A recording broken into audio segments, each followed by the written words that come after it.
pagi saudara-saudara yang saya kasihi di dalam Tuhan Yesus. Bagaimana kabarnya? Semuanya baik? Ada sukacita? Puji Tuhan.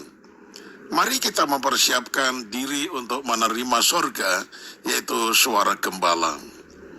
Kita satu di dalam doa. Ya Tuhan, di pagi yang indah ini, perkenankan kami menghadap hadirat-Mu yang Maha Kudus. Pertama-tama kami naikkan syukur, terima kasih. Karena semalaman kami boleh menikmati tidur dengan baik. Dan pagi ini pula kami menikmati hari yang baru.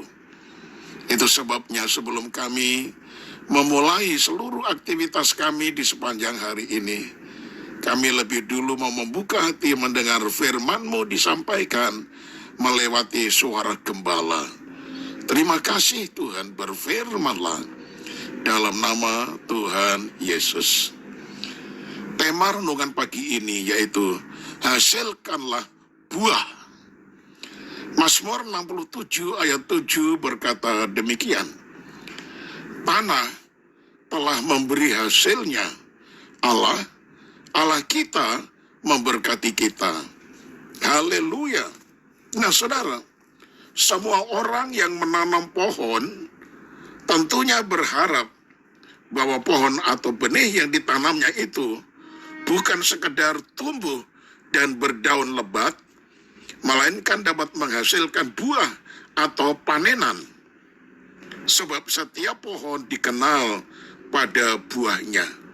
Lukas 6 ayat 44 bagian A. Inilah kerinduan Tuhan bagi orang percaya, yaitu kehidupan yang menghasilkan buah. Apabila kita berbuah banyak, maka Bapa dipermuliakan di dalam hidup kita. Yohanes 15 ayat yang ke-8. Untuk dapat bertumbuh dan berbuah, akar pohon harus merambat masuk ke dalam tanah.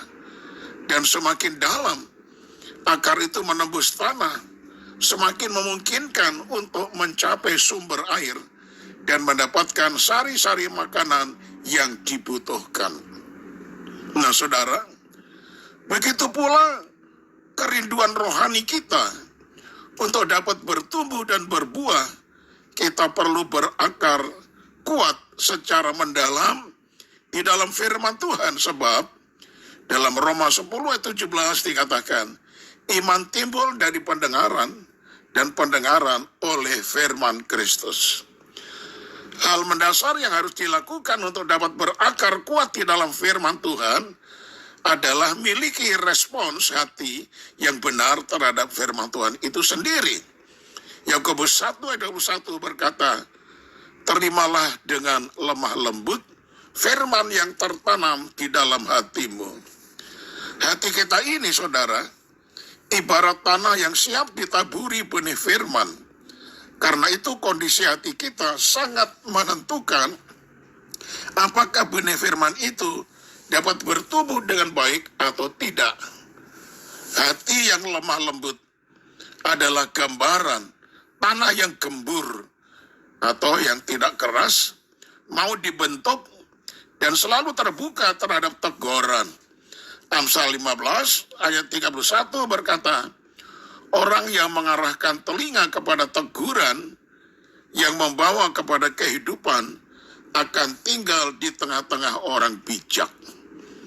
Selanjutnya, kita harus merenungkan firman Tuhan itu siang dan malam sampai dapat memahami apa yang menjadi kehendak Tuhan atas hidup kita.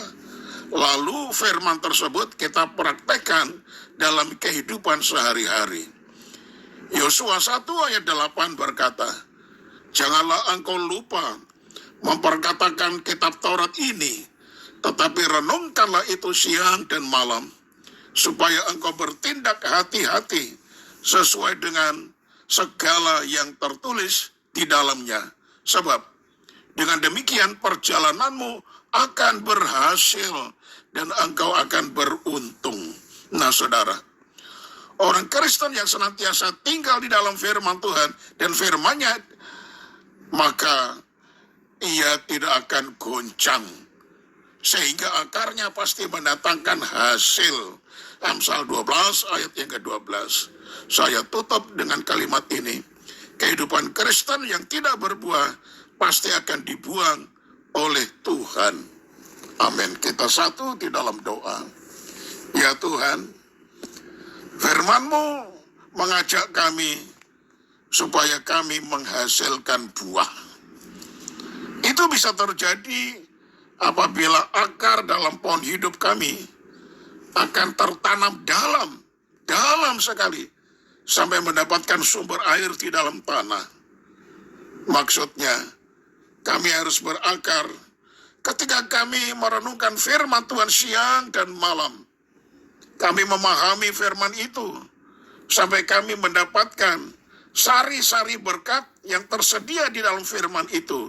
Sehingga firman itu kami lakukan, lalu terjadilah mujizat di dalam hidup kami.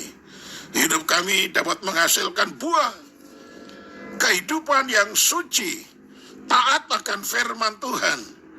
Hidup di dalam pelayanan yang benar-benar berguna menghasilkan buah bagi seluruh jemaat. Kami menjadi berkat bagi banyak orang. Terima kasih banyak Bapa di sorga. Ajarlah kami benar-benar merambatkan akar iman kami kepada firman sedalam-dalam mungkin. Itu sebabnya kami tidak sekedar membaca ayat-ayat Alkitab, tetapi merenungkan ayat itu sampai kami memahami dan mengerti betul. Lalu kami melakukan dengan penuh ketaatan. Terima kasih banyak Bapa. Biarlah kami menghasilkan buah demi hormat kemuliaan nama Tuhan. Kami serahkan aktivitas hari ini. Sepanjang kami melakukan, Tuhan menyertai dan membuka jalan, memberi berkat kepada kami. Seluruh keluarga kami, anak mantu, cucu kami, semuanya kami serahkan dalam penggembalaan Tuhan. Biar mereka Tuhan gembalakan hingga mereka berjalan pada jalan yang benar. Terima kasih banyak Bapa. Kalau ada yang masih sakit, tangan Tuhan menjamah, dan oleh bilur-bilur-Mu sembuhkanlah mereka, teguhkanlah iman mereka. Terima kasih banyak Bapa. Inilah doa yang kami panjatkan demi nama Tuhan Yesus Kristus, Tuhan dan Juru Selamat kami. Amin. Nah saudaraku, tetap semangat. Sampai berjumpa esok hari.